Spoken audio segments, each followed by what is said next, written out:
It's always darkest before the dawn, and it's always the dark world before it's Ragnarok. Yeah. What's up, and welcome back to Kinda Funny's MCU in Review Rewatch.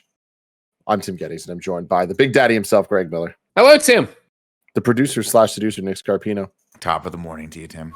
And you don't see him, but you will hear him, the one and only Nitro Rifle Andy Cortez. I'm in the background. I'm in your thoughts.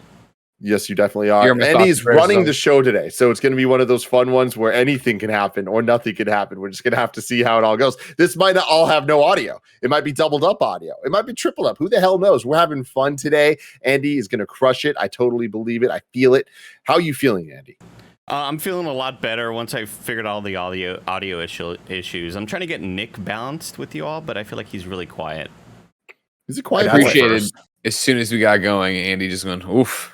Like, yeah, immediately having to edit something. I was like, oh god, here we go. Oh no, that was Tim's intro. Tim warned us about the intro, and I'm glad that he kind of pre-warned us. You know, Sure. Okay. I was driving home, and I was like, oh, I'm going to say this. I'm going to say it. I'm going to start the show with it. Yeah, and then I did it. You know, it was all. This is Kinda Funny's in review, where we rank, review, and recap different movies, and sometimes we rewatch them leading into the new sequel. That's exactly what we're doing right here with Kinda Funny's Thor in review, where we're rewatching all of the Thor movies leading into Thor Love and Thunder in just a few short weeks. If you're watching this live as we record it on Patreon, where you can go to patreon.com/kindafunny to do that, just like our Patreon producers Molecule, Fargo Brady, and Gordon McGuire are. Tomorrow, our homie Anthony Carboni is actually hosting the red carpet for Thor Love and Thunder. You can check that out on marvel.com/ Thor premiere, I think it is. And he's been telling me about his outfit, and I cannot wait to see it and for everyone else to see it. We're also taking bets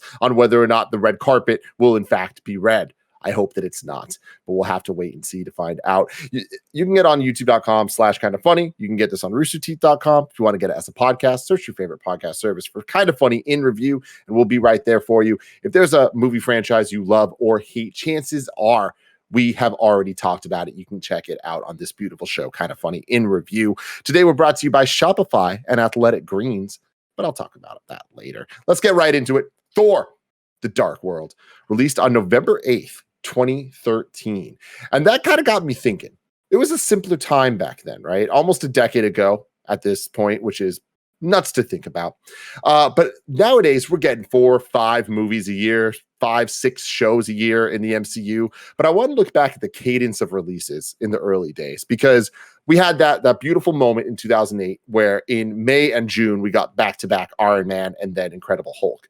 We then had a 2-year break until Iron Man 2 in 2010. Then we got 2 in 2011 with Thor 1 and Captain America, May and July. Then we didn't get Avengers for a whole year after that in 2012. Then a year later, we got Iron Man 3, and then we got this. And that kind of kicked off what has become the more normal cadence now of like, we have so many things back to back to back to back to back. And even then we're hitting like 3, 4 a year.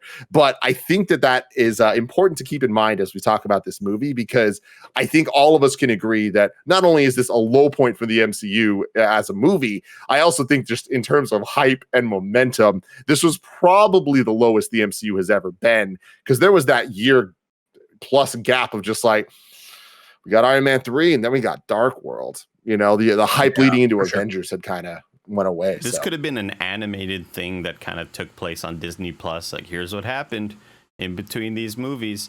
And yeah, it definitely felt like a weird kind of offshoot. And even in the movie, when they mention, you know, Loki says, I wanted to go rule Midgard. I was like, oh yeah, this is after Avengers. Right. I forgot. Right. She has that one line where she's like, but you were in New York. And he's like, it was, you know, different time. Different time. This is what I just randomly pop over. Well, we'll talk about it and probably beat the horse to death and then revive it and kill it again. But to your point, Tim, like, I think this is like the dark universe of what the MCU could have been and how it could have failed. If it was going to just be cool, it's another Thor movie. Well, who's Thor? Well, he's a good god. He's out there trying to do the good. He's trying to unite the realms. He wants to be king of Asgard. All right. That's it. Yeah, and then you just get superhero movie after superhero movie like that until people stop going.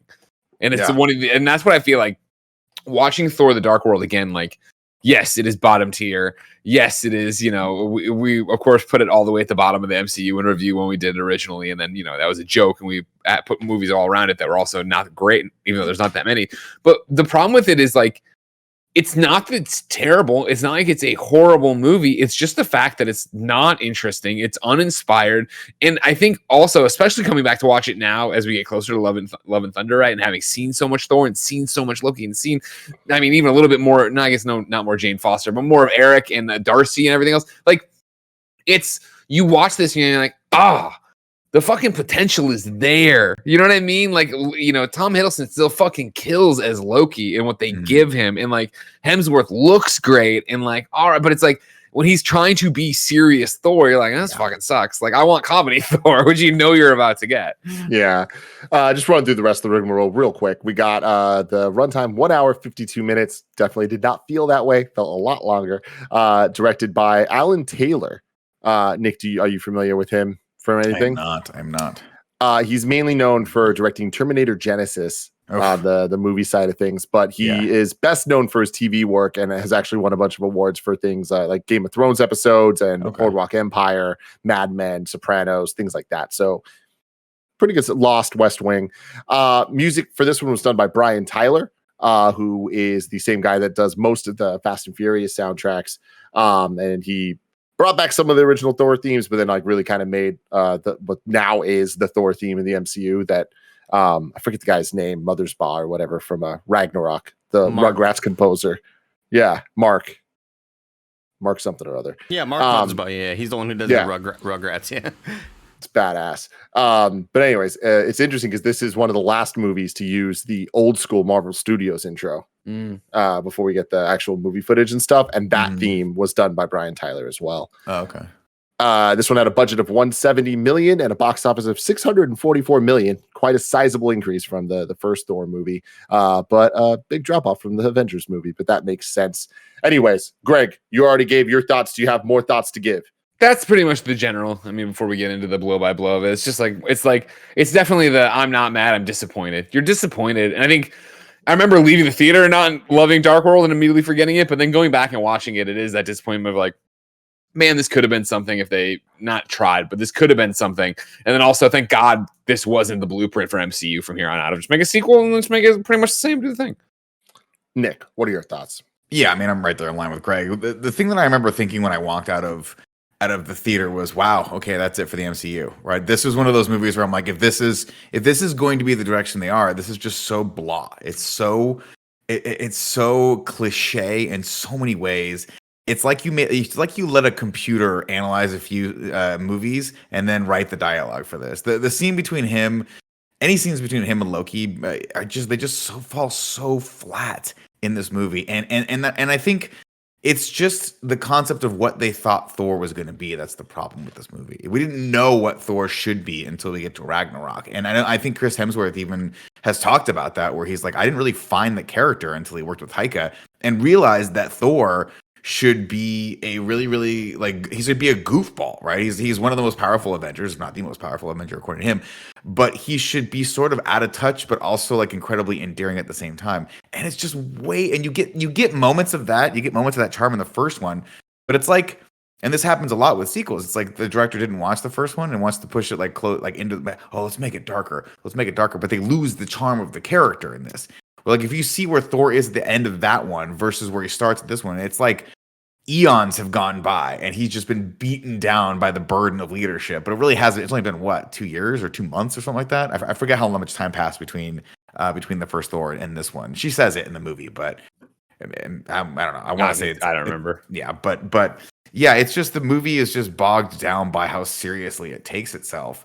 And then, we talk about this a lot, but Let's look at the threat factor in this movie, right? He kind of glosses over this, but he's like, he's going to destroy the known universe. Did anyone feel that in this movie? Did you care that this guy is going to do that? As opposed to when Thor takes rooted fucking for it, Nick. Stormbringer. Yeah, I welcome it. But as opposed to like an Infinity War where Thor lands, it just puts Stormbreaker right through Thanos' heart, and you're like, oh, he did. Like you get that excitement of like he stopped him, but he didn't stop him, right? Thanos ends up destroying half the known universe as it is, and it has so much more weight in that movie because we actually give a shit about Thanos. He's actually a compelling bad guy, and in this one, Malekith is just. It's just so generic across the board, and I think the actor that played him is he one of the Doctor Who's or no? I can't remember. Yeah. At some point, that sounds right. Yeah. It also might just be British. A gross generalization. Anytime I see a British dude, I'm like, he was probably a Doctor Who at some point. That guy's not a bad actor. I've seen him in other stuff. They just gave him nothing to do. Same with Jane. All she does most of the time is run around. That's it. And like look at a little Steam Deck. So it's like it's just very, very weird that they just chose to do all that. And then the things they have Thor doing are kind of boring as well. So yeah, the movie just overall is just a complete and total miss. And thank God it was a miss because they were like, we got to figure something else. We got to throw some curveballs at this and try something wild. And now we got Love and Thunder to look forward to, which is cool. Christopher Eccleston was the 9th Doctor Who and was Malekith in this. Mm-hmm. So you nailed it, Nick. Andy, what did you think on this rewatch? I think that I dislike the movie less and less the more I watch it. I think the problem with it, though, is that it's boring. It does not have a whole lot going for it. It, again, feels kind of just like a side offshoot of like, hey, you wanted more Adventures of Thor. Here's what was happening in between those two Avengers movies or whatever. It just doesn't feel like there's a whole lot of value in this movie, and I think the Loki show is the only thing that kind of makes this movie worth seeing, at least to kind of see those interactions between Loki and Frigga and see the moments where he loses it, because I think those moments are pretty impactful with Loki. I like seeing him just really full of regret and sadness, because that's just a side of Loki we don't get to see often, and when he's kind of putting on that show and Thor's like, no more tricks, Loki, and then he shows his real self and he's against the wall, just an absolute mess. I think those moments are really great and wasted in this movie. I just again, I don't think this movie does a whole lot wrong. It's just it's blah. It's what Nick was saying. It's just all the way through. I didn't even feel the length of this movie this time. I felt like it just, for some reason, it didn't feel like a slog for me. But it's just very boring, and I did not feel the weight at all of any of the threat in the world. Like that was such a great point. Like I at no point thought that anything was really at risk in this movie. I mean, you nailed it, right? Loki is the most interesting aspect of this, and for rightfully so, right? Because he's the only one that's actually relatively conflicted in this. Does Thor have any is Thor at the end of this movie any different than he is at the beginning of this movie? And the answer is really no, not really, right? Because Thor is sort of like, I know what it takes to be king, and I don't really, I don't know if I have it. I don't know. And then the end of it's like, I don't really have it. And you're like, oh, okay. Well, he didn't move too much as a character. Whereas Loki, I think, is just a more compelling character in general because he's conflicted, right? He kind of has a messed up upbringing. He loves his mom, hates his dad. Maybe loves his dad. Probably not though. No, and that's why I think that's why the Loki show was so interesting, and that's also why Ragnarok and future spoilers gets interesting too, because they managed to find another spot for Thor to be in where you do have those moments of conflict, right? He doesn't know how to save Asgard, and the way he saves Asgard is tough. It's a sacrifice, and that's a lot more compelling to watch than Thor, who's just like, I'm good and I'm altruistic and I know what I'm doing. And it's like, well, what do you got to learn? Nothing much, man. Just how to. But in this one, sometimes I'm sleeveless, and you're like, well, I give you that, Thor. I do give you that. Sometimes I wear a little cloak. I am really bummed that I'm like somehow lower on this than I was before. Like rewatching Thor last week got me kind of like jazzed, where I was like, I've always been cool with Thor 1, but it being as low as it is on our ranking. What a statement. Yeah, because I know a lot of people hate it. A lot of people like act like it's like trash tier, and I've always been like, hey, it's not that bad. Like it has some good stuff. It has some weird Dutch angles and things, but like it's overall a lot of weird Dutch angles. It's a good movie. It's not a bad movie. And when we look at our ridiculous 34 plus whatever rank list of the shows and the movies, like when we start getting towards the bottom, like I had this feeling towards like, oh, that's the bottom tier. And like watching this movie, I'm like, Thor: Dark World stands alone. Like it is, and I'm with Andy to the point where it's like it's not the worst movie ever made. Like it is. I don't think it does anything like absolutely wrong. It's just very boring. It is very blah. And compared to any of the heart and magic that literally every other project on this has at least elements of, I think this one really lacks. And going back to phase 1, phase 2 movies with the knowledge of phase 3 and 4 usually kind of enhances them. And we always praise Endgame for finding some good from the moments of Dark World. Sure. And I am surprised that I actually think that the knowledge we have makes this an even weaker movie. Like the entire MacGuffin being the ether that's actually the reality stone is so ridiculously convoluted. And even when I know it, and even like watching it, understanding that, is it not just the gravity stone? Because that's what it feels like it actually is. Like, at least in Doctor Strange, there's the time stone. We all knew it was going to be the time stone, but he's using it the whole movie and it's doing time things. So then when it's revealed, it's the time stone. You're like, cool, that makes sense. In this, it's like this was them setting up the whole Infinity Stone situation, right? Because like, Nick, you bring up Infinity War. It's like, it's funny that we look back as if, oh man, all these movies led to this. It's like really there was just a smattering of random references to the stones before Infinity War, right? Guardians tried to tie it together a little bit more. They specifically had the Power Stone. Strange specifically had the Time Stone. This was like, besides the Tesseract, that always felt like a vague kind of reference, and the Mind Stone was in Loki's scepter. Like some of it felt like they retconned to get where they needed to go. You know what I mean? Absolutely. Just like plot wise. Sure. And I feel like they didn't need to do that when the entire plot of this movie, when you look at it, you're like, oh, it was to deal with the Reality Stone. But every single thing they do with the stone, with the powers, just is very weird, and it's not at all backed up by these fucks from Thor 2 being the bottom of our ragu bagu. And it's like, yo, they deserve that, because 90% of the movie, you don't understand what they're doing. And they're speaking in a different language and saying the most bizarre lines of dialogue. And like their ships are weird. And like everything that's supposed to be cool about what they're doing is not cool. With one exception. And that is their fucking gravity bombs, which are the dopest goddamn things in the world. Like the things I like about this movie, gravity bombs. I like overall, I would say I like Loki. I think that there is a lot of shit that Nick's talking about of like they don't nail a lot of the moments, but there's enough moments like what Andy's talking about him putting down the illusion. I loved that. The end of this movie, I think, is fucking rad, of him taking over Odin and just sitting on the throne, and him like mocking Captain America and all that stuff. Like those are genuinely great moments with the Loki side of things. But otherwise, the one thing that I'd like about this movie is I like the weight that they give to Thor. Every jump he does, everything he does with his hammer, anytime it comes back to his hand, there's like just like a weight to it all, that you believe that he's a god and he's not just an actor. He's not a human next to people. And it's something that I haven't noticed in Thor 1 or even remember that much from the future movies. So they did that, but otherwise I really don't have much nice things to say about this. And I feel like it lessened a lot of the things I liked about the first movie. The chemistry at moments is there between Natalie Portman and Chris Hemsworth, but nothing compared to the first one. And Darcy, who I love as a character, more often than not in this one annoys me. And I don't think it's her fault. I think it's like what they made a mistake of making her be a comic relief character and then giving her an intern that's also a comic relief character, and then constantly having, anytime she has a joke, there's another joke in the scene happening. And it's like, there's just too much that now it's not funny. If she was like the odd man out, I think it would have worked a lot better.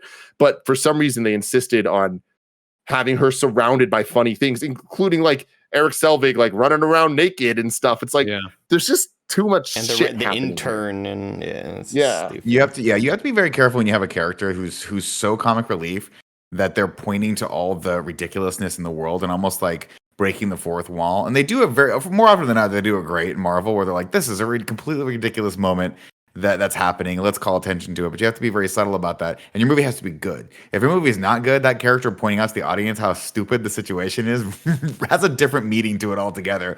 And I like Darcy in this. I think she's one of the most I guess the only redeeming part for most of the scenes, because she's fun. At least everything else is so bogged down. Like Natalie Portman, they give her nothing fun to say, nothing fun to do, and she's just playing it straight the entire time. And then she spends a good portion of the movie kind of passed out, or slapping people, right? Like at this point, there's a moment in the movie where she meets Thor's dad and Thor's mom, and she says something like Thor goes, or Odin goes like, "Oh, I know who you are, Jane Foster." And she goes, "You told your dad about me?" And it was like, that's the vibe they should have been having the entire time, but that's like the only endearing part, right? So, I mean, that's same for like when she meets Freya for the first time, and he introduces her as a mother, and she like tenses up and stuff. Like there's little character moments, and same thing with like the quantum field generator. I always like that segment where the Asgardian is like, who does it do whatever the fuck a quantum field generator. Yeah, that's good. And but all those are like these tiny little shiny moments in this just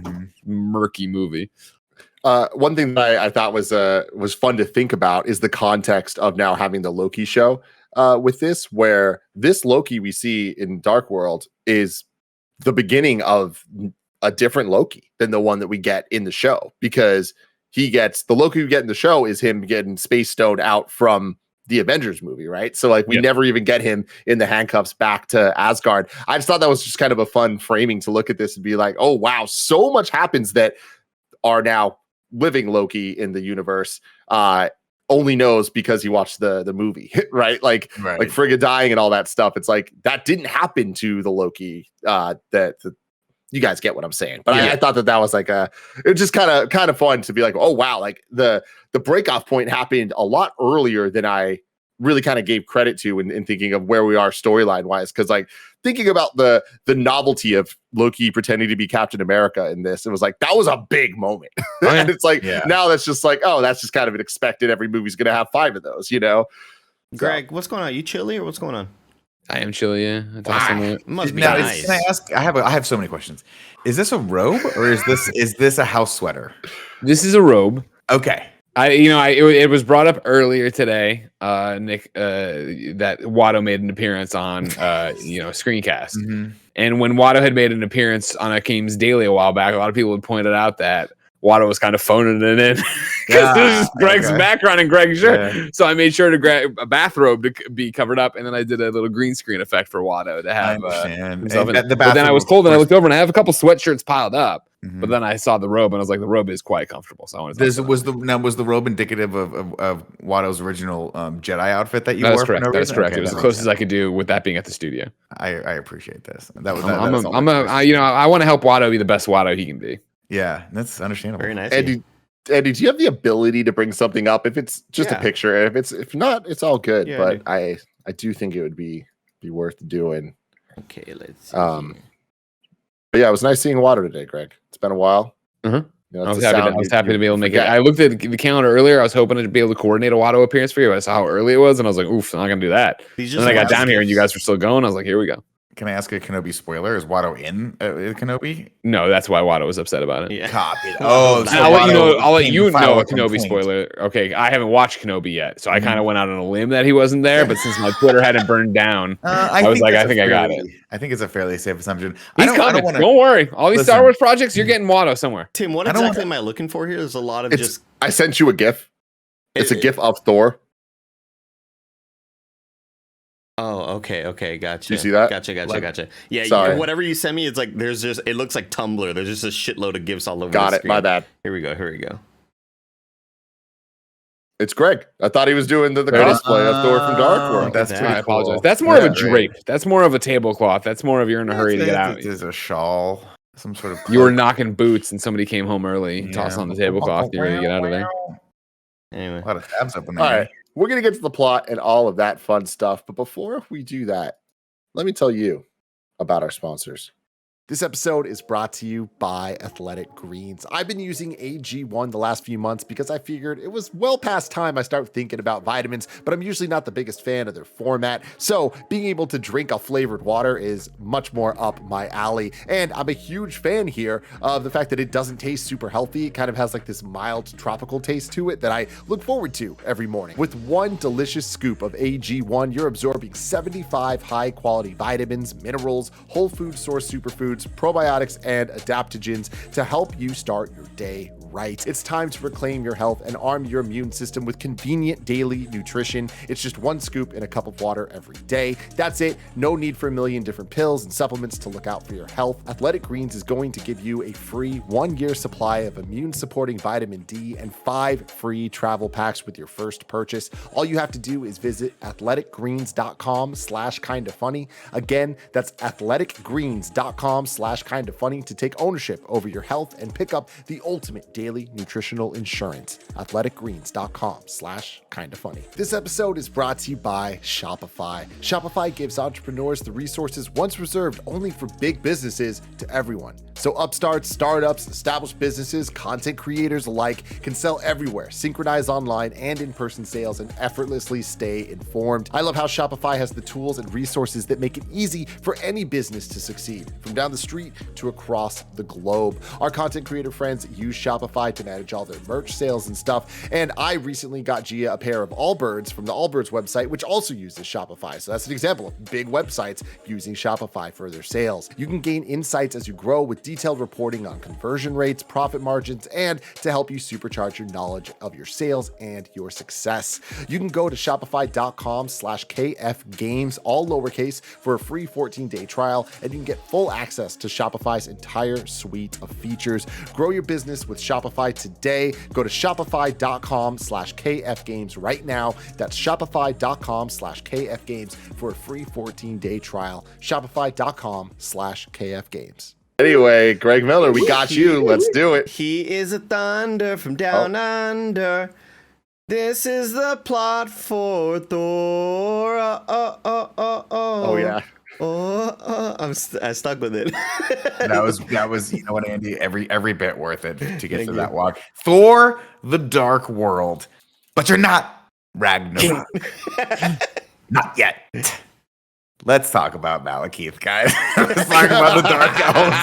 And let's talk Keith. Let's talk about Keith Richards here. And let me tell you one thing right now, guys. Don't fucking think that when I watched this movie at midnight last night and we got to King Boar, I wasn't like, should I write 2 pages of how fucking boring this is? And they had King Boar and all that jazz. Man, there's a who fucking cares? It's Dark Elves. It's all just random backstory to try to set up this bad guy that we just don't give a shit about. But back in the day, he fought the Asgardian warriors, and he makes these cool rage monsters by making them take this fucking pill. And I think maybe steroids. Yeah, I think maybe it's a fucking Loki ape on steroids, but we're not quite sure. I wanted to point out that this whole sequence really feels like one of the sequences in a more comedic version of the movie. Like, let's say you get this intro. Picture this, everybody. Close your eyes. Picture this. You're getting this intro. You're watching it. And then, not like screeching tires, but like almost like a visual screeching tires. The story stops and somebody's like, oh, wait, so what happened? And he's like, oh, see, the Dark Elves. Like, it feels like it's so they're giving you that much exposition. Yeah, this intro is so self-serious that at any moment I was waiting for it to be interrupted and for Korg to be telling the story or something like that. And then like something silly happens, similar to like in Shang-Chi when he's telling her the story on the plane and then the stewardess interrupts him. That's what it kind of reminds you of. This intro is like way too self-serious and way too dramatic and corny as all hell. Yeah, and it doesn't have the visual stimulus that things like this need. Like the exposition in, I forget which movie it is, but one of the Harry Potters, one of the later ones where they're talking about the was it the Deathly Hallows? Yeah, and like we start seeing the animated versions where it's super stylistic, and it's like, yo, it's a lot of heavy exposition. They're essentially telling you, hey, if you don't want to pay attention, just look at the pretty things, right? Yeah. And I feel like Ragnarok does that very well, where it's like so much of it is comedic, but then we get Valkyrie giving her backstory about how all the Valkyries died, right? We get that amazing, beautiful scene with the slow motion and like all like so painterly, and I feel like instead for this, it is just so paint by numbers. And it's like, even having Odin do the VO, it's like, Odin, that should be epic. That should be so cool and so exciting and so quotable in the same way we do but I'm not king, like all that stuff. And instead, it's just kind of like the most generic. It might as well be Optimus Prime talking about the who's he, what's it, and the freaking robot heaven and all that shit. It's like, get this out of here, man. It doesn't help that every time any movie has Anthony Hopkins do that exposition, it's convoluted at best. They think he can carry it. They assume he's going to carry it. Yeah, he's incredible. But also when you, I mean, we skip through a lot of stuff here, but we get the gist, which is that Malekith, when the convergence happens, all the 9 planets of the realm align, and that's when he can use the ether to fucking turn everything back into the upside down world. He wants it dark again. And I'll tell you what, guys, if there's ever someone that I've vibed with, it's Malekith. It's Keith Richards here. And I'll tell you why, because just show of hands, who hates daylight saving time? I do, for sure. Exactly. I'm raising my hand. Exactly, guys.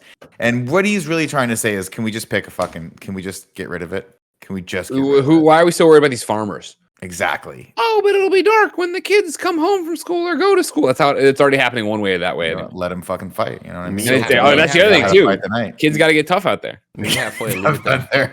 Anyway, King. Am I wrong? Have we not babied these children long enough? Maybe Ben does need to grow up being worried about the Grappler. You know what I mean? I tell you what, right now, put him outside. See what happens. Just go out, put him outside.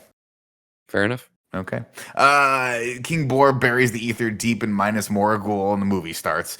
Odin banishes Loki to prison and tells Thor to bring order to the 9 realms, and then he'll be king. Also, Loki's wig is super fucking terrible in this. Lady Sif and the Warriors 3 are kind of shitting the bed. So Thor pops by, and his hair is just still bad in this. It looks better because it's his real hair, but the extensions don't go so well. Go ahead, Tim. You're fine. Then he knocks the rock monster out and wins the day. What's that, Greg? You want to talk shit about Tim right now? Can he hear us? Because it's no fun. I don't know. We talked about this when I was over there that one day for content. Like when I went to the bathroom, I couldn't hear shit. But apparently, when he leaves, he can hear it somehow. I don't know how he hears. Got ears like a hawk. Kevin wears the headphones that give him a 15 second delay.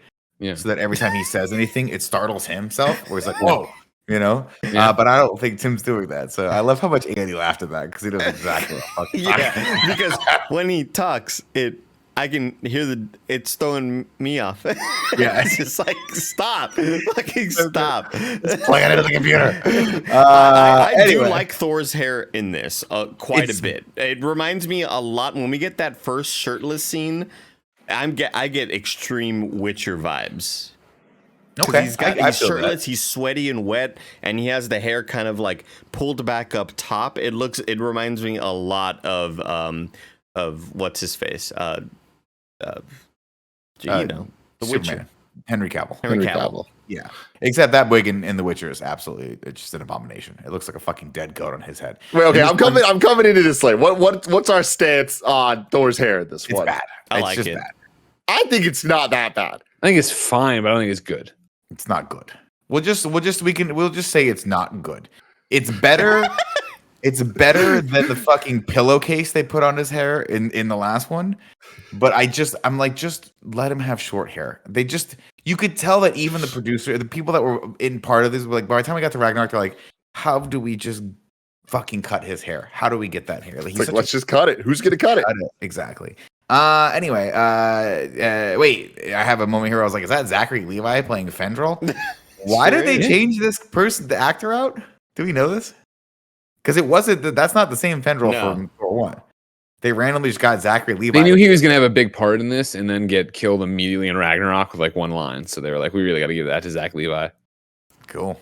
I buy that. He reports back to Odin, who tells him he should be with Lady Sif instead of that Earth lady. And this is the main conflict for Thor in this movie. His dad just doesn't like the girl that he's dating. He just doesn't approve of her. Why? Because she's an Earth girl and she's not going to live forever. Hey man, Earth girls are easy. Lord of the Rings, dude. Like, you're going to marry this man, this mortal? Are you kidding me? You're an elf lady. Fucking, what's your face? Steve from Aerosmith. Steven Tyler. Liv Tyler. Mm-hmm. Don't marry the Earth man. Don't marry the mere mortal. Sure, he's got Numenorian blood, but he's going to die a lot faster than you. I understand this sort of issue. But remember, actually, you're joking around, obviously. We're not joking around. You're drawing a parallel. But real talk, though, and correct me if I'm wrong, but wasn't by marrying him, didn't she give up her immortality to do that? Yeah. So in this one, he's just like, I'm just going to have like 30, 40 good years with Jane. And then I'll marry, it was like, I'm going to be looking forward to it. Exactly. I'm not giving anything up. That's the big problem here, Pops. Maybe Pops is like, hey, for my last years, though, I want to see you with, not a human. I don't want to see with one of these Humies. These Humies. Tim's had a confused look in his face for a while. He's been hunting down the Zach Levi joke since we said it. Yeah, I'm trying to figure it out because the ScreenRant.com is saying that headline: Zachary Levi recalls exiting first Thor movie and returning in Dark World, but then the quote. This is the entire quote. Working on Thor was also a dream come true. I grew up devouring Marvel comic books. I was definitely a Marvel kid as a comic book reader, so it was cool. I was very grateful that I got to be part of that. I got to be in the Marvel universe and play a really kind of fun, interesting, different kind of character, and that ultimately Kenneth Branagh believed in me enough to cast me in the first one. That's very cool. I also didn't have that much to do, and really nothing to do in the third one. I knew I was going to die in that one. I didn't know I was going to die having said nothing. Even a few words they gave me were going to be taken away. So, yeah, I don't know. It's a weird quote that doesn't back up the headline at all. But was he Fendrel in the first one? No, it was a different dude. That's what I thought, right? Different dude was Fendrel. Yeah, different actor. Yeah, Fendrel was Josh Dallas. It's me, Josh Dallas. Josh Dallas. Okay, don't worry. I didn't just make this up and write it in the hotel registry because I'm running from the cops. No, my name is Josh Dallas. What a CIA fucking. We got justjared.com with the update that he went to Levi was cast, but he couldn't do it because of scheduling conflict with Chuck. Well, it sucks because look, I like Zachary Levi. I think he does a good job as Fendrel. If I were him, I would have taken whatever spray paint that they were coming out my fucking head and goatee with, and I would have taken it and I would have just thrown it out and been like, "This is dumb. This does not look good." But I guess when you don't want to cause any waves on your first Marvel movie. I mean, it's kind of wild that I feel like Thor was like, "Hey, don't do it to me." In part 2, just do it to Zachary Levi. Do that. It's like get his ass. You know what it's like? It's like the hair and makeup person was like someone's sibling, and they were like, "Dad, this is all I over my head. I don't know what I'm doing." This was the one effect I figured out before I quit fucking wardrobe or makeup blonde school. Facial hair. Exactly. I gotta do it to someone. Anyway, it's really bad, but he's really good at this, and they don't give him much to do anyway. He reports back. To Odin, who tells him he should be. Thor's like, Odin says, "You got to be with Lady Sif. She's cool, and the Earth Lady is not working out for you." Then Thor gives himself a scrub down with his shirt off, just like me and Greg do from time to time. We look, I would say, probably Greg, when you and I are shirtless, 80% of this, 90% of this, close to this. Accurate. It's accurate. Yeah, were they born in lambs? Now it's time to rank those abs. I can't play the sound effect because what's up? Everybody, welcome to those abs. I'm your host, Nick Scarpino, with my co-host, Andy Cortez. Andy, how you feeling today? I'm feeling a lot better after seeing that wet-ass torso. Damn, he was wet. I will say, though, I think he didn't get as big for this movie. So you mean he was healthier overall? Yeah, I think okay, so let me preface this because I know there's a lot of people out there who actually don't care. But I will say for the two of you that do care, that are like, Nick, why, relax on the whole body thing. He looked fan-fucking-tastic in this, and he looked healthy, and I'm sure a lot of work went into this. But in Thor 1, he's so fucking big, and he got that big again for Love and Thunder, so I'm just excited to see that. But yeah, he does look fantastic in this. He's just not as jacked. He just doesn't have the fucking mass that he had in Thor. Well, at what point do you think that he rivals Hugh Jackman at his most jacked as Wolverine? He's way bigger than Hugh Jackman was. What about definition? Jacked? Dude, Hugh Jackman was like, the thing about Hugh Jackman, he put on a lot of mass, but he was really, really defined. His muscles were like, he was like, so he had less body fat. Yes. Whereas if you look at, if you picture him pictured beside like him with Chris Hemsworth from Thor 1, he just looks gargantuan. He's a beefcake, but he only has like 6 abs, whereas Hugh Jackman has like every muscle is defined. Looks like by the time we get to what's the one where Apocalypse? What's the one where they go? Days of Future Past. He looked when he stabs the waterbed. He's so cut in that. But I think that Hemsworth probably, if you were to measure biceps, I think Hemsworth might have him beat by an inch or 2. Oh my God! I was trying to find a picture, and all I could find is 3 people next to each other. It's Chris Hemsworth. It is Daniel Craig, and it's Hugh Jackman. It's Daniel Craig, James Bond and Casino Royale coming out of the water.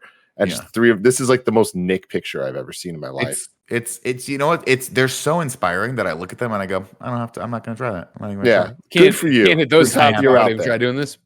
Yeah, Tim, exactly. Yeah. Do you remember at the end of the Wolverine when they deleted that scene and it was the brown and yellow costume? God, that was cool. One day, Greg. One day. Well, I'm sure. Yeah, when they get to Secret Wars or whatever here, that's our only hope. That's our only hope. Freaking look at I think this is the waterbed scene, right? Like, yeah, you're right. He is so freaking cut, dude. He's just cut. So like, look at how big his biceps are here. And I mean, don't get me wrong. He's Greg still with him in this. Do it, please. That'd be cool. Views are gonna go up. This is gonna be a very viewed episode because of that. But I just want you to like Google. Can you right now, Andy? And I know this is a lot for you. And we're at the end of the day here. Can you pull up Chris Hemsworth and replace me with him from Thor 1? I want to see how big he was in that. Thor. Oh yeah, that's probably not at the same time. God, these eyebrows. Oh my God, the facial hair is so bad, y'all. Because they're like some of the first things I see on this Google search are the eyebrows. It's horrible. It's like I don't know if it's like my color temperature on this freaking monitor, but it is terrible. Honey wheat, man. They were like, let's go honey wheat. Look how much better it looks in Ragnarok. Let's go honey wheat. Honey wheat. Look at how look how big he is in that picture right. Look how fucking huge his shoulders and arms are. Anyway, we've sorry everyone that we have to talk about this for at least 15 minutes. I just don't feel right. The show is, man. Let's go right back into it. Later that night, Thor watches everyone celebrate, but his heart's not in it because he misses dear old Jane. We cut over to London, England, where Jane is on a date with the guy from Bridesmaids, and he's great. And then Darcy interrupts and tells her to start looking at her scientific equipment because it's going wild. Also, Eric went crazy and ran around with his bits and pieces out all over Stonehenge. Jane runs after Darcy, who has an intern now too, and he wears a beanie. His name is Ian. They get to the epicenter of the disturbance and find sea containers stacked the way no human being would stack sea containers. Greg, that was for you. That's a Ghostbusters reference. Everybody did how the books are stacked in the library. You remember from Ghostbusters interview. Of course. We like to keep it real here. Andy, are we keeping it real? What's the real meter say? Are these all references? It's up against the like. No, it's a new bit. Me and Nick have been kicking this around the old archives. The real meter. Only you have it, Andy. So I need to read on the real meter from Andy. How real are we keeping it? Real, y'all. I miss you guys. That was good. That was real good. All right. Let's say.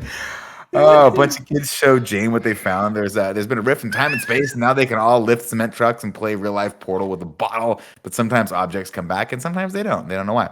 Jane, that was funny. Jane sees the readout on her gear that matches the same from when she met Thor down in Mexico. And then stupid Ian throws the car keys into the abyss. While Jane chases the signal down a spooky hallway and gets sucked into. I don't know what the world is called where King Boar hid the ether, but so I called it the Dark World, but it is definitely not the Dark World. So people, please make that correction in your brain as I read the list. Miller. We'll call it Minas Morgul. Is that an okay thing to call it? Andy? Minas Morgul. Minas Morgul. This whole sequence where it's like introducing us to the weird portal gravity stuff. Yeah, it should be cool. It's really not, and I don't like the way that the kids are like just putting their hands out and how casually they're just grabbing the things. There's something about this where I was like, it feels low budget. I'm not blaming the kids. It's just the way the effect looks. It doesn't sell to me, and it just feels fake. And so it makes all of this like unbelievable to the point that I'm like, I'm not even interested because it's just a bunch of red symbiote goo shit. And it's like, oh, and I guess it has to do with gravity. Like, I'm so caught up in this gravity thing, guys. I'm not going to stop talking about it. You should. No, well, I mean, it's got a bunch of stupid stuff like that, right? Where it's like you're talking about them putting their hands out and stuff getting thrown through and coming back, and then how Natalie Portman and Thor eventually just like walk out of it when they're in the cave and they find the car keys.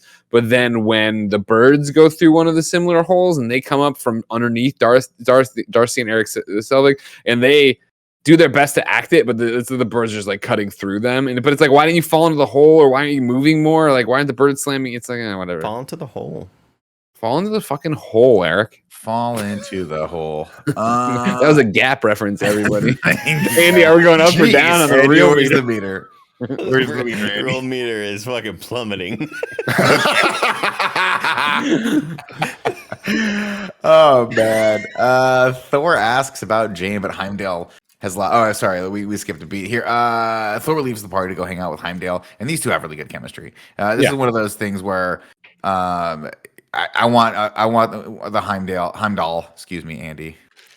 Heimdall, thank you. Thor movie one of these days, and when they bring him back from the dead. Also, I forgot that Jane went into the Dark World area, and she comes across the ether. Jesus God. Honeydew. Terrifying. It's the eyebrows that really do it. If the eyebrows weren't so bright, everything else would be fine. Audio listeners, they brought up a picture of Tim. It's so blonde. It's so blonde. Possibly blonde. How did we go the whole Thor in review last week and that never came up? I'm impressed. Life's little secrets. Okay, we can't get them all. Jane got attacked, of course, by the ether at this point, and then now it's inside of her.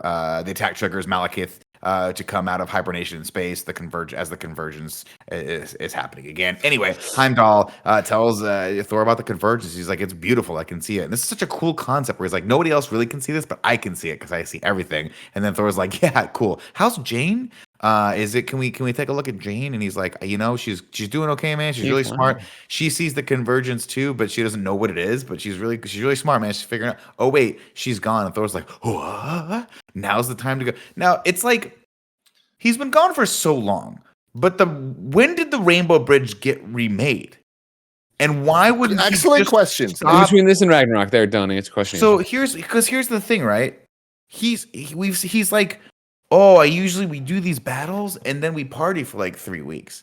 You can't take an hour and just go hang out with Jane, like knock on the door, like, hey, I just had a couple hours. I just wanted to hang out with you. Like, it just is the dumbest thing ever. We're just like, where have you been?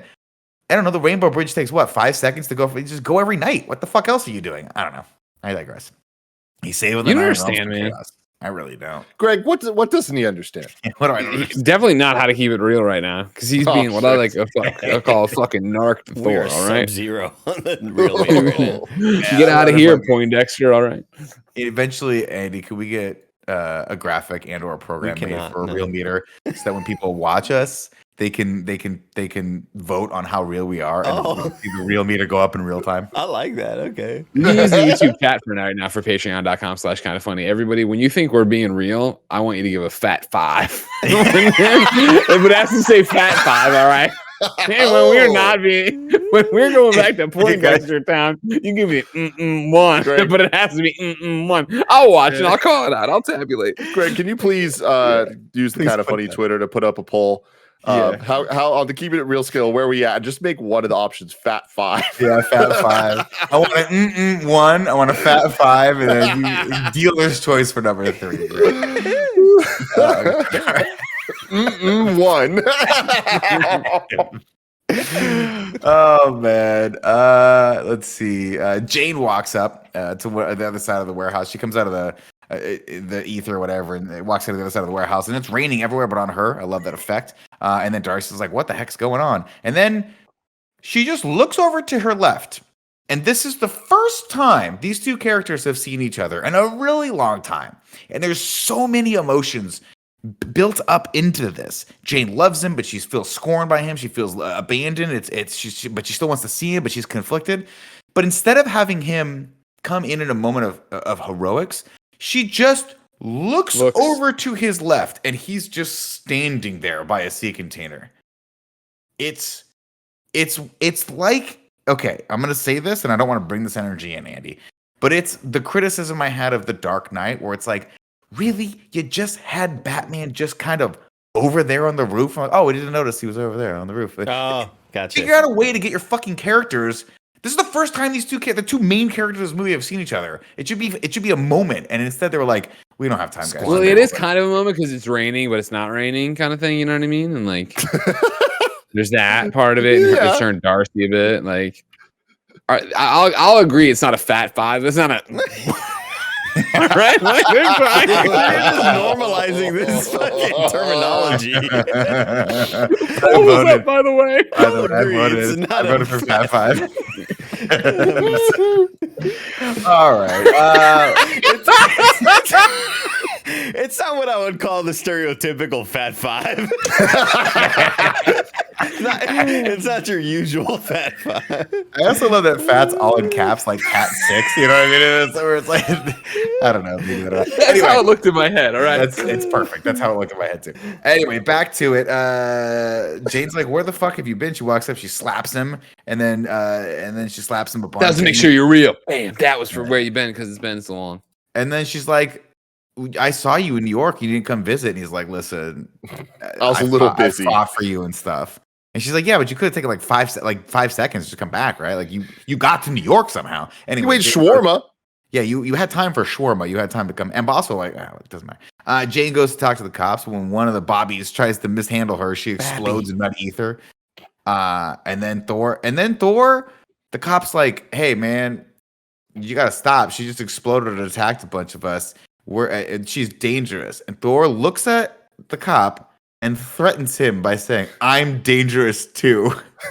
And you're like, okay, Thor. I kind of like, all right. I think I like that line. I think that's pretty badass. I'm down with it, Andy, but I'm also like, if you look at that, like, would he have said that in Ragnarok? Could we have had a better moment, a more creative moment? It's what I ask.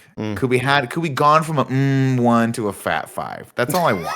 I want to say this right now for in a couple of weeks. Where in terms of different line reads, where I hope in Thor Love and Thunder, the line where he sees Jane and goes, Jane? I hope that they use a different cut, and I hope that it plays better in context. Because every time I see the Thor Love and Thunder trailer, which is often because I did see Top Gun Maverick for the 4th time last night, it always reads weird to me. I don't like it. So I'm hoping they change it. So everyone keep an eye out for that. Keep an ear out. 2 of them. There you go. In your theater, shout, Tim was right, Tim was wrong. Oh, please. One or one. Thor takes Jane back through the Bifrost over to Asgard. The ride looks fun. I like this moment. This is a fun moment where she's like just enjoying it. She's not scared at all. And then we cut over to Svartalfheim, where Keith is back. And the final battle was fought, where the final bot was fat, and he's so mad. I guess this is the Dark World. They could have just said the Dark World, but it's called Svartalfheim. Svartalfheim, or it's spelled Svart Svartalfheim. Svartalheim. No, there's no H. It's an F. Svartalfheim. The Asgardian doctors put Jane in the quantum field generator, and she's like, this quantum field generator. They're like, no, this is this thing. And she's like, what does it do? So and so. Soul Forge. Yeah, it's quantum field generator. And they find ether in her, which is gonna kill her. Odin comes in and is a dick, but he knows who Jane is, and she has that one great line. She goes, "You told your dad about me?" Which is cute. Again, another kind of cool thing right there in that little sequence where I just always love how the different backgrounds and different like races and everybody have their own technology, and I love that their tech kind of just looks like floating sand. It looks pretty badass. Very, very cool. Odin goes to let's see, Jane explodes again, and Odin realizes she's got the ether in her, and for whatever reason I put just like that time that Joe Dirt got the poo on him. Remember where he goes, I got the poo on me. You'll remember that, Tim. Mm-hmm. Exactly. Classic. Like that. You remember Joe Dirt. The only line I remember from Joe Dirt is the I can see down your shirt. That fucking line ruined his generation. I guarantee you Nick's seen Joe Dirt in the last 5 days. So many times. I watched that movie just to feel normal, just to feel right. Go on a hamburger, get yourself some French fries. I tweeted this a couple days ago, Andy, but we're just talking, and Nick was just like, yeah, I've been watching Dude, Where's My Car lately. I saw that. That's just the funniest way to say that. Like, lately. It's a movie. Like, what do you mean lately? You gotta slow play it. You gotta slow play it over the span of 5-6 days. You just dip in, dip out. It's like a spa. You gotta really absorb it. Yeah, you need to understand it. Let's see. Odin teaches them all about the dark elves and the ether, which Keith made as a weapon. And then Keith stabs his buddy so the guy can come back as the last of the cursed and hide a rage pill inside of his belly like the dude from The Dark Knight. Yeah. And he sneaks into Asgard as a prisoner with a cool mask on. Loki's down there too, of course. Frigga and Loki have a touching scene, but Loki hates his dad. He's not my father. And she says, then am I not your mother? And he says, you're not. And then she goes, always so perceptive about everyone but yourself. Again, Renee Russo, put her in any movie. Any movie. Movie gets 20% better. You haven't they seen should figure out. They should bring her back. You know what I mean? With all they got all these witches now doing all sorts of shit in Marvel. Get me Renee back. You know? Hell yeah, dude. Well, maybe I get a deleted scene that was like Wanda's last thing, where she was about to get farted out of existence, but she's like, you know what? Also to make things better, Renee Russo pops on. What's up? This is Renee Russo from Lethal Weapon. Because this is Renee Russo. It's not Frigga. Right? Fox owns it, right? Disney owns it now. That's a good point. There you go. Let's see. Thor tells Jane how he. Oh, excuse me. Yeah. Thor tells Jane how he lost her when the borders between worlds blurred due to the convergence. He holds her hand and explains stuff, and they make out. And she goes, "I like the way you explain things," and it's nice. And then Thor introduces her to his mom, and we're moving a little fast here, but that's good. The sleeper agent turns into a rage monster and breaks everyone out. Loki gives him a heads up to go out. He's like, "Oh, if you want to go up there, go up the left stairs. If I were you, jerk ass. What a jerk. Very much." I mean, again, clearly Loki hasn't seen any of the Spider-Man movies or the subsequent remakes. You don't tell the guy. You don't let him give a pass, man. You got to always stop the guy that's robbing the store. Correct me if I'm wrong about this, because like I was trying my best to be all in on this movie, but it admittedly was kind of rough. I was surprised that they didn't like bring attention to the fact that Loki kind of sent him to kill his mom. You know, like it was an accident, but that's what happened. And I feel like in the Loki show, they like drove that point home a little bit more. Yeah. And so it's like, it was weird to me where I was kind of waiting for the explanation and they never got to it in this one. I agree. I agree. I think it's kind of like, we're supposed to kind of understand that maybe in my mind, he sends them over to his mom thinking that at most there'll be an inconvenience to her. As opposed to like just gonna straight up murder. I forget. Isn't he really sending him to his dad's? He doesn't expect Freya to be there. He expects Odin to be there. Yeah, he's trying to kill Dad. That's what he wants to do because he says go up the steps to the left or whatever that is. But I think the implication is that's going to lead you to the throne room. Yeah, but there's never a moment in this where he realizes like, oh, I told him to do that and that caused the death. That's my fault. In the Loki show, they act. I mean, it's because he watches it, but like they play it as if he's like, oh fuck, I did that. Well, no, I mean, I think I think it's inferred here, right? Is in that or implied here in that he's destroyed because of it, and because he kind of realizes that he could have stopped it, but he didn't. Sure, but he doesn't know that it's like his direct action that did it. Right, but I mean, it's not as one-to-one as what you were calling out earlier when Spider-Man let the mugger of the wrestling promotion get out and then discover that he killed Uncle Ben. Right. We're missing that middle section where Uncle Ben goes, Peter, and they understand that that's what killed him, you know? Peter. That's not how it sounds. It's not. Uncle Ben should have fucking stayed out of his way. Give him the fucking car keys, Uncle Ben. What are you doing? Anyway, let's see. Thor tells Jane, yada yada yada. And I also want to call out this part where the roided up man. There's a sequence where they show the roided up man from kind of a top down view, and there's like 4 or 5 Asgardian soldiers on the ground, and all I can think is like, you just had to let him not touch you. You think after he touched one of them and burned him alive and like totally took all the life force out of them, that the other 3 would try to not get grabbed as well. You really don't know what it's like to be a henchman and or just a grunt, and these Asgardian grunts, they're not thinking it through. They know that they've got to stop this. They've got to remember. Odin even says, protect the weapon room at all costs, right? That's all they know. So they're like, you know what? I'll just keep throwing bodies at this until Thor can get here and save the day. Exactly. Peter. We're keeping it Fat 5. Heimdall spots an invisible elf ship slipping by him and he rips it open, but a bunch more come.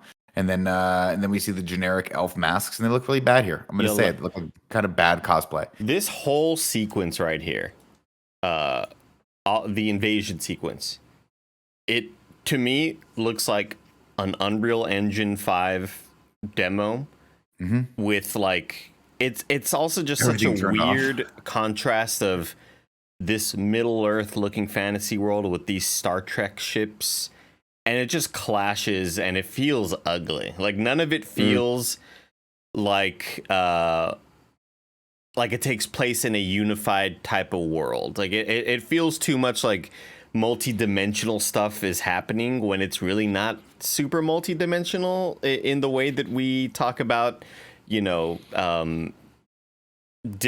Into the Spider-Verse type shit with different art styles clashing. This just feels really odd to see this kind of fantasy type world with Asgardian looking as like golden and majestic as it does, and these straight up like not Borg ships, because I know Borg is like our cubes, but when I see these ships, I think Borg. Sure.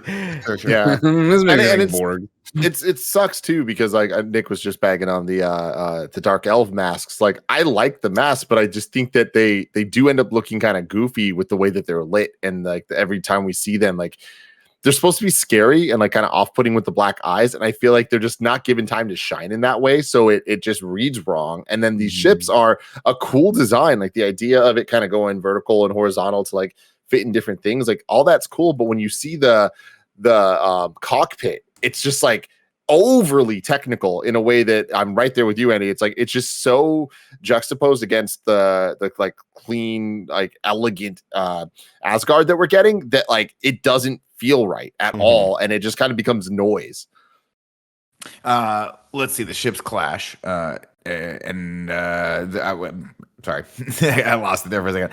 Heimdall puts a massive shield around the castle, but the rage monster immediately breaks it. Then the ship crashes, and we get the same shot that we had in that Blur Studio Star Wars trailer that everyone was excited about a long time ago. I remember that. Yeah, and then the elves have cool gravity grenades, and that's pretty cool. They're badass.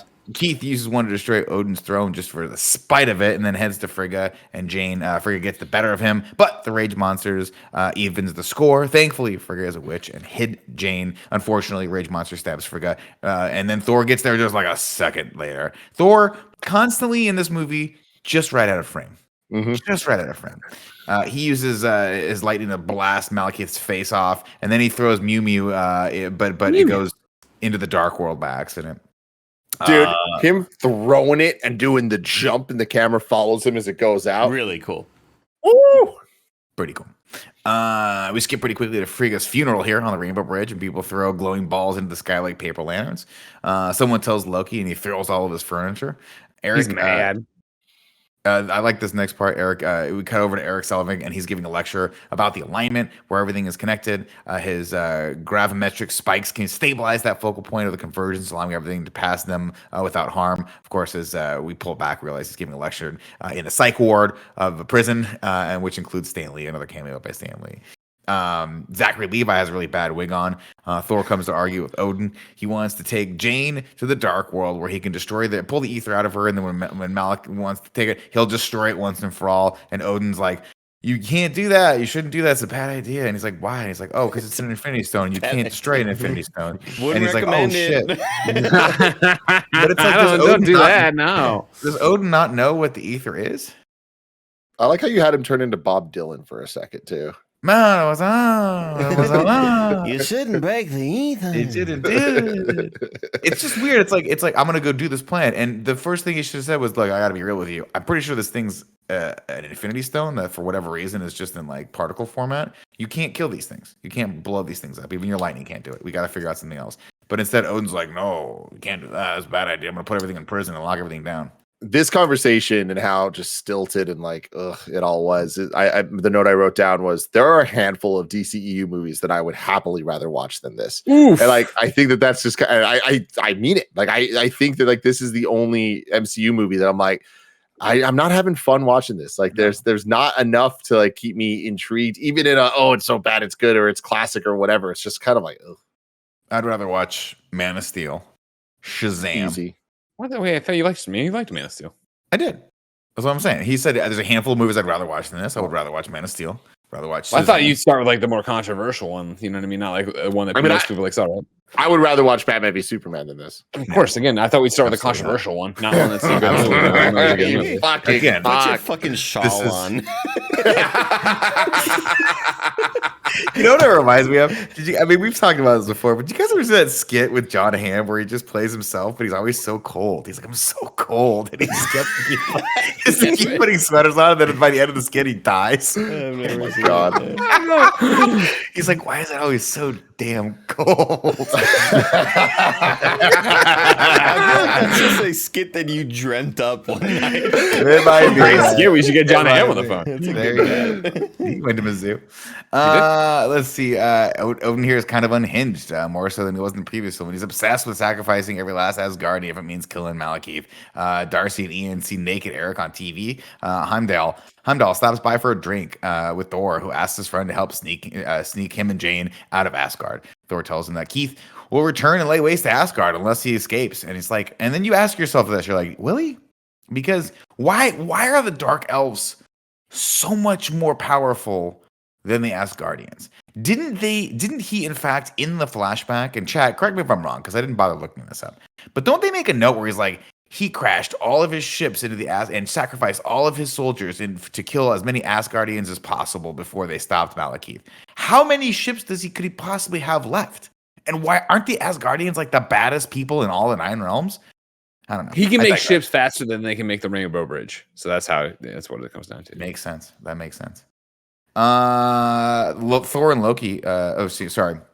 Thor tells him all that stuff, and then he enlists the help of Lady Sif and Loki, who is very much worse for the wear. I do like this part where he's fronting at first, and then he's like, "Drop the act," and Loki's just like beside himself because he knows it's great. Up. It's so good. Did he step on berries, or is his foot bleeding? His foot's bleeding from all the glass. Oh, there was also grapes there, and I was like, maybe he stepped on berries. It's possible, but I like to think that he too is a massive fan of Die Hard and just likes to put himself through it once a year just to feel something for once. Remember, grapes aren't berries. I mean, you don't know if the grapes are the only thing present. What if there was some raspberries? I mean, you called out the grapes by name, so I think it was you were the one who thinking that it was only grapes. I mean, I'm making an inference. I'm seeing grapes, and I'm assuming there's got to be a raspberry in the vicinity somewhere. Sure, but it's like when you see a pizza and you smell the banana. It didn't even get out of his mouth. He was laughing. It's a fat 5 show, boys.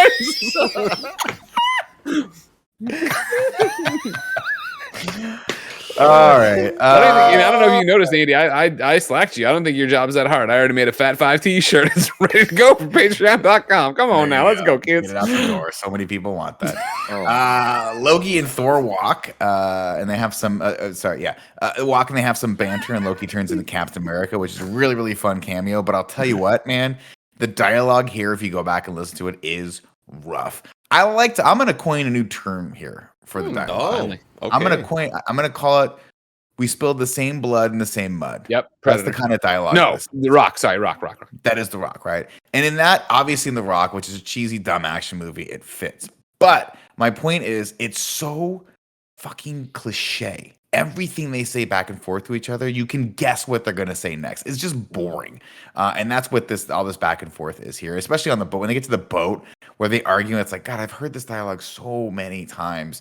It's just really unfortunate, and it bogs it down. I mean, dude, even the whole boat sequence, and I think this is where this is, where we get Idris Elba just like running, just jumping on this thing. It's like, it's so unclear what his goal is and what's happening. Like, we're watching this and we're like, okay, he can see everything. There's invisible ships. He can't see them, but he heard them and he knows it's there. Right. And then he just takes off. Right. I was like, I've seen this movie multiple times. I don't know what he's about to do. And he starts running up. I'm like, is he really just going to jump off onto the Oh, yeah, that's what his plan was. That's fucking weird. It's also weird because you're like, is he really just the only like guard they have? Like, I mean, there's no disrespect to Heimdall, but like, he can't be everywhere at once. What if they attack Asgard from like the backside? From the other bridge. Yeah, the back bridge. There another bridge back there? I don't know. They do another thing here that I want to call out, and it's my least favorite thing that people do in heist movies. Or editors doing heist movies. I don't like when they have the people sitting around the table explaining the plan that you're then seeing. To me, it is lazy. It's boring. It just smacks with, we didn't have enough time and enough budget to really put these, like, to show them breaking out of this thing, and it just kind of deflates a lot of the tension for me. And by that, I mean, you guys know what I'm talking about, right? Where they're like sitting around the table, like, but here's what we're gonna do. Step 1, we break Loki out. And then you're seeing that happening in real time as it's happening. I just don't like that. I kind of like that stuff. It reminds you like Ocean's 11, like kind of stuff. Yeah, but in Ocean's 11, then you can be done well. Then you get to see the thing eventually, right? And then they, at some point they pull the heist. I don't know. You're right. It can be done well. I just didn't like it in this one. I think the only clever part of it is them talking about Loki and how he's gonna handle it, and being like, won't he stab you in the back, won't he fucking whatever, and then you see it happen kind of like in real time, and oh yeah, that's what he was planning to do. So like, and then it cuts back to Thor being like, he will. And I think that there's some comedic value there, not a whole lot though. Like, right, I'm talking like a small minuscule amount. They free Jane and take her out of Asgard on the downed elf ship that's in the throne room. And this is not a fun scene, but luckily it goes by very slowly. They smash into everything, and Loki gives Thor shit, but it turns out that was the plan. Create a distraction and sneak out on a smaller ship so Loki could show him the secret passageway, which it turns out just in a giant hole in the rock right in forward that no one in Asgard has ever thought to explore. Fandrel's hair is terrible here. I'll just say it. I'm glad somebody did. I appreciate your honesty. I think, Andy, if we can check the keeping it real meter, I do think that is a fat 5. I think it just went up. It's skewing pretty high, yeah. Thank you. Loki steers them through the passage, and they crash in the dark world. Loki and Thor argue about who caused their mother's death. Spoilers, it was Loki. And he says, I wish I could trust you. And Loki says, trust my rage. And it's like, no, don't say that. No, he won't do it. Darcy and Ian break Eric out of Well, yeah, that was horrible. Yeah, it was bad. Like that whole was scene's bad. One of the worst lines in the entire MCU. And they did it so seriously. Trust my if like Banner had said that, I'd be like, all right, we're getting there because he's a rage monster, right? We've called him that before, but even that's fucking bad writing. Yeah. It wasn't even fun, like in the last movie in Thor 1, where he goes, ha ha, and it stabs him. Yeah. I love that. The interns break Eric out of the slammer and gather his rods. I picture Loki being like 3.5 feet tall on that bridge going, ooh. Loki, Jane, and Thor sneak up on Malekith, whose face is all gross now. Thor lets Loki out of his handcuffs and immediately gets stabbed for his efforts. Thor reaches for his hammer, but Loki cuts his hand off before he can wield it. And then the rage monster translates for Loki, and Malekith welcomes him with open arms. He's like, "Oh, this guy's great." Keith pulls the ether out of Jane, and then spoilers: Thor and Loki were faking it. They were in cahoots the whole time. His hand's not really there. It was just magic. And he grabs Mew Mew and tries to explode the ether. Double spoilers: the ether cannot be destroyed, and comes back to make Malekith a dark elf, an even darker elf than he was before.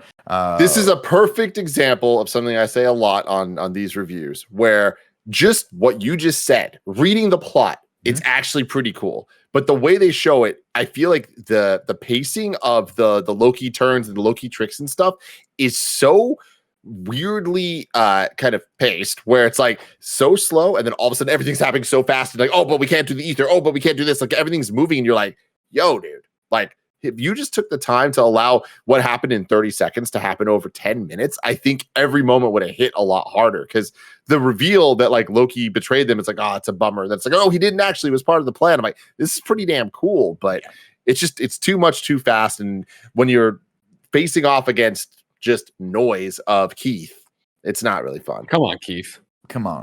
Loki almost gets sucked into a black hole grenade, but Thor saves him. Then Thor squares off against a rage monster, and Loki fights 3 bad cosplayers while Keith makes his escape.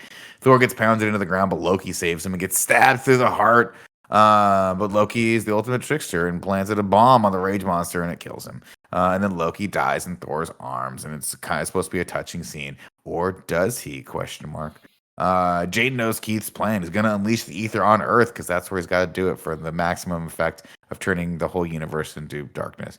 But they can't get to Earth because they're trapped in the dark world until Richard calls. Poor, stupid Richard. You're funny. But let me tell you, Richard, funny people don't stand a chance against men with a massive thrust bucket. Jane fires her keys in the cave, and she realizes, oh my God, this must be where all this stuff goes. Clearly, if we just follow this linear path, that'll lead us right back to the warehouse, right? That makes sense. Thor asks the obvious question, why are there so many shoes here? That part got a laugh out of me. He's like, why are there so many shoes? And they head back to Jane's, back to reality, where the car's there because she has the keys now. It's all spray painted and stuff. And they go back to her house where Thor promptly hangs his hammer on the coat rack. And I know Tim probably has a little piece of trivia here, but that was a improv scene, right? Where he walked in and just was screwing around, and they decided to keep it in. It's real good. Pretty funny. Where was I in my stupid script? Greg, say something funny right now. Listen, here's what you all need to know about Thor in the coat rack, right? He'll hang stuff up there, and that was an ad-lib scene, so that's a fat 5 on the keeping it real. Okay. An Asgardian soldier returns from the dark world and tells Odin that Loki is dead. Back at Jane's house, they sort through and then he does the little Loki smile, and you're like, oh, that's probably Loki. Yeah. Yeah, if he does a smile with a little tongue sticking out. Mm-hmm. Yeah, he's not moving his tongue, though, Nick. Why are you moving your tongue? Like it's in the alternate cut. He goes, it's not. It really isn't. Shake that lofty, Tommy. That's right. Greg missed that one last Greg missed that one. Thank God. Yeah. Back at Jane's house, they sort. I'm pretty sure I made that joke the first time we did this, but it doesn't matter. Back at Jane's house, they sort through all the various times in history the convergence has happened, and they're like, we could use all these points to triangulate where Keith's going to his place. I'm like, that makes no sense, but whatever, fine. And guess what? Thank God it's in Greenwich, England, right next to where they are down the road. Darcy tells Ian to hammer in all of Eric's rods. around the convergence site while Keith's invisible jet lands. Thor and Keith face off. He's got an F-16. It just is what it is. Thor and Keith face off while Jane plays with her new Steam Deck. Malekith hits very softly, I guess. So Thor shoves Mew Mew up his Asgard. God, I gotta read ahead. Was it worth it? Like, was that all worth it, Nick? No. And I did the dark world thing, man. Like, I set us up for failure, and somehow you were just like, I'm just gonna fucking drive it off the cliff. He's got to drive it deeper. He's got to go deeper. There you go. I will say I still love the sound of Mew Mew flying through the air. I love that. Like, woo, woo. Jane figures out how to use the gravitational fields to move enemies around the field of battle. Thor and Malekith end up on the dark world, but when Thor throws Mjolnir, it pops back through Earth, and then it takes so off. Cool. It was fucking the coolest thing ever. Love just it reversing and all that stuff. Such a great idea. A Rancor pops out from nowhere, probably from a Star Wars film. I don't know if they own it. No, we go back to the Frost Giant planet. Oh, right, the first movie, and that's the dog thing that had the cool ass run scene where he was running on the upside down bottom part. Yeah, our little homie's back. Very cool Easter egg. There's the sequence in this where he's falling down. I think it's right after this, maybe, and we see Thor kind of in a free fall, and he's calling Mjolnir towards him, and there's a kind of like there's too much movement on screen. It's kind of hard to exactly see what happens, but the hammer doesn't catch him because he disappears, but it's hard to see that he disappears and falls into another kind of tunnel or whatever the hell. Because the hammer just goes up, and I was like, is the hammer supposed to be saving him? Because he's not there. And then I kind of had to rewind and kind of verify what I saw. And I think a lot of these sequences are really cool, but kind of visually tough to read in some areas. Well, I also love that in the middle of this really intense fight where they're kind of getting pushed through different realms and all this stuff, there's just the one cut where they both fall on the building against the glass, and it is a very Taika Waititi like comedy style thing. Like, do you guys know what I'm talking about? It's just come and slide down a little. It's like the fact that Thor did it, I can kind of buy, but the fact that Keith also was like goofy looking, like sliding, I'm like, this is weird. So we also get the moment too where they wind up in the subway, and he has these like, how many stops until that station? Yada yada yada. It's just like 3. He's like, all right, cool. I expected Keith to look in and be like, so it's not casual Friday, huh? Or like some little joke like that. Mondays, am I right? Am I right? Let's see. Keith, meanwhile, outside the realms of line, the convergence is upon us. Keith explodes in ether and everything goes red. He gets really big. Thor has to take some spikes and throw them into him, disappearing parts of him into the dark world. Then Thor uses Mjolnir to knock Keith back into his ship, and Jane transports him right at that same time back into the dark world. Thor gets knocked out, and Jane hugs him while Malekith's ship falls on them, which Eric transports back to the dark world so it can fall right on Keith, killing him. Later, everyone has I don't know where the ether goes here, but I guess the ether just disappears someplace. Later, everyone has breakfast together, but Thor isn't there because he has to figure out some shit with dear old dad, who's proud of him and wants to make him king. But Thor's like, you know what? I just want my life back. I just want to go. I want my gap year. I want to go travel. I'd rather be what did he say? A good dude than a god or some shit. Right. Said something like that. I don't know if it was word for word. But, good dude. Yeah, that was the quote. I'd like to be a good dude. He doesn't want to be a rad guy. He wants to be a bad guy. Yeah. CG here is really bad. I mean, it's like After Effects 1.0. Fucking terrible green screen. Thor offers Mjolnir back to Odin. He was like, this is not mine. Of course, Odin can't take it because if he did, it would fall right to the ground. So he tells us, no, the hammer belongs to you. Should you be worthy? And then he wishes Thor good luck. It's a touching scene, but only spoilers. Odin is Loki. And he does the thing. I'm Loki. The end. And then we get the mid-credit scene with the Collector. Lady Sif and Volstagg give the Collector the ether. And I'll tell you what, this scene looks like it's ripped straight out of a TV show. It's lit so poorly.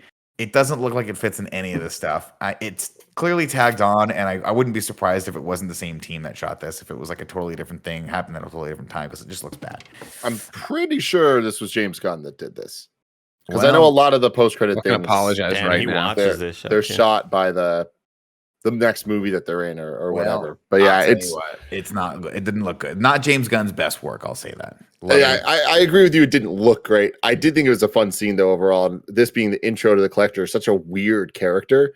Like I think this was kind of a fun post-credit reveal, especially for back then, where it's like, oh shit, like what's going on here? What is this guy's deal? And it seemed like he was trying to collect all the stones because he ends it being like 1 down, 5 to go or whatever. Yeah.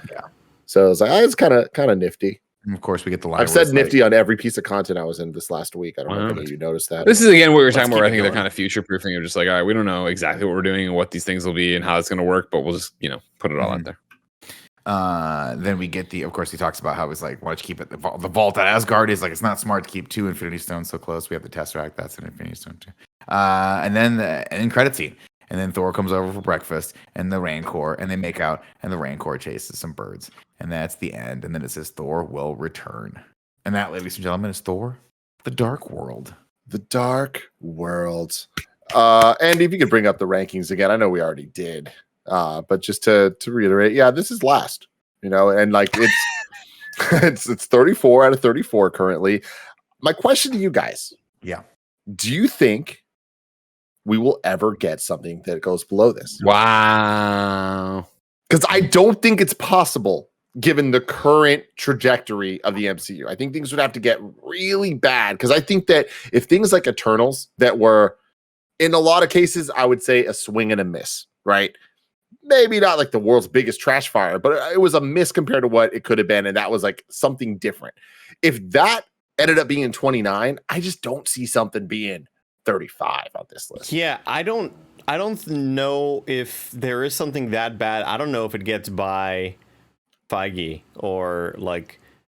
It just gets that far off track. He'd have to be on vacation or something to be like, I didn't okay this. What you all put that shit out there? I don't see that happening. I mean, what's weird to me is that like the difference, like our list is 33 Thor, 34 Thor Dark World, and that difference is so wide.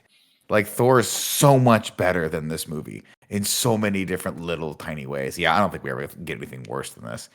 Period. Yeah, I don't either. Unless because again, really. It's like you look at where we are with it, right? And it's again like we've talked about, like it's just uninspired. Like I'd rather see swings and misses and be like, that was an interesting idea they just didn't capitalize on than this textbook follow-up superhero movie. Yeah, like you want to see you want to be like, oh, what's Sam Raimi gonna be like if he comes back and does Multiverse of Madness? And a lot of people liked it, and myself was like, I was like, hey, didn't quite work for me, but I can still see the merit and the value in that. But this one was just like, yeah, get it off the table. It's stinky. Watching this really reminds me of all of the fake sequels in 21 Jump Street. Like this just feels like a kind of a cash grab because we need a second Thor movie because it was under contract or whatever. Just not a very good movie. Yeah. And hit me with the haiku in review, please. 7 syllables in the middle. You need 5 for the first and last line. If it's not poetic, no need to fret it. Haikus don't need to rhyme. Haiku in review. Haiku in review. Nope. A nice little acoustic version. Pretty fun. You can go to patreon.com/kindafunny to write your review in haiku form, just like Neo Nugget did. Ew. Were they born in labs or the heart of a dead star? Holy fuck his abs. Wow. Yes, that was really good. Wow. That's a damn good. I'd put that at the end of the day. Top 5. Top 5, baby. It's a top 5. Cozy Bear says Loki is so based. The Dark Elves are a disgrace. Mew Mew goes to space. Mew Mew. And Mr. Hawks 182 says Malekith was bad. Jane Foster was the ether. I was very bored. A lot of facts there. There was a lot of facts there, Mr. Hawks. Thank you for that. Accurate. Yeah, exactly. I guess that's it. I feel like Ragu Bagu, he's last. These fucks from Thor 2. Yeah, and they remain there for These damn sure. are forever the fucks from Thor 2. What was Greg about to do off camera? Yeah, what was he going to do? He said, I guess that was it. So my joke was just I was peacing out. I thought you were that would be keeping it real. That'd be definitely. I thought your newest robe got delivered. So you wish you could be this cozy. You know what I mean? Fuck yeah, I do, dude. You're somebody ruled by style, Nick. You worry about what the trends are. You worry about what the comments are going to say about your hair, your Batman shirt. Not me. Pants? Yeah. Did you know, Nick? I haven't been wearing a belt this whole show. Wow. You wouldn't be able to leave the fucking house like this, but here I am, surrounded by my filth, and I'm happy. Surrounded by myself. We are done now. Same thing.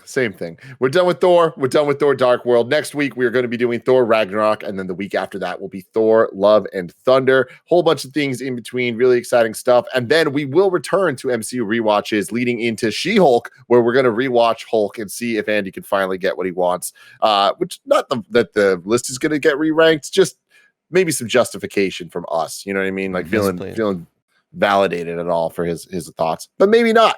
But stay tuned for that later. The fun thing about these rewatches right now is I feel like we're rewatching all the bad ones, getting them out of the way. Then we're not going to have to rewatch them for maybe ever. At least a year. But yeah, at least a year. Anyway, let us know in the comments below what you thought of Thor the Dark World. Say something nice about it. What's your favorite thing about this movie? That's the challenge. Yeah. That is the challenge. Get it out there. Have anyway, a marvelous until next day, time. everybody. There you go.